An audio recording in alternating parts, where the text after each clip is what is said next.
નમસ્કાર મિત્રો. એક મિડલ ક્લાસ પરિવાર હતો.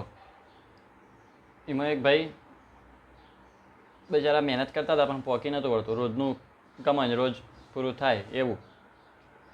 તે સાઈડમાં એને વિચાર્યું કે આપણે લોટરીની ટિકિટો લઈએ. તે લોટરીની ટિકિટો લાવ્યા. હવે અને લાવતો જ લાવી દીધી, પણ એને બહેરું મૂળ હોય ચાર. એને ખબર કે ચાના ડ્રો થવાનો ને બધું. તે જે તારીખનો ડ્રો હતો ને એ તારીખનું પેપરે લેતા આવી અને જોયું તો ટિકિટમાં પહેલો જ ડ્રો લાગેલો 3.5 કરોડનું ઇનામ અને પોતાનો જ લોટરીનો નંબર અંદર હતો.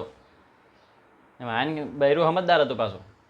એને ખબર હતી કે જો હું ડાયરેક્ટ કહી દે ને કે આપણો ડ્રો લાગ્યો તો મારા ધણીનું છટકી જા, કમાઈને છટકી જા અને હું ધણી વગર નહીં રહે. તે એ ગામમાં વળી એક ગામની બહાર એક બાપુની મઢી હતી.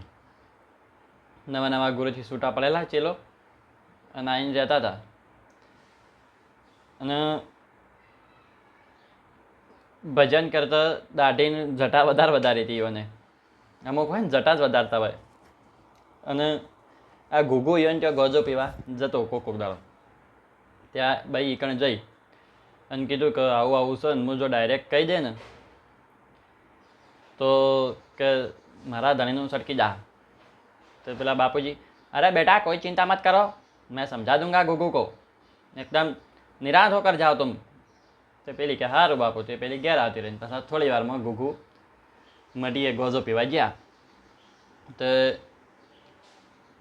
गुरुए बात करी कि गुगू सोच, अगर तुझे लॉटरी की टिकट लगी है उसमें अगर पहला ही इनाम 3 करोड़ का या 3.5 करोड़ का तुझे मिल जाए तो तू क्या करेगा. પહેલા તો સપને કલ્પના જ નહોતી કે આપણને લાગશે.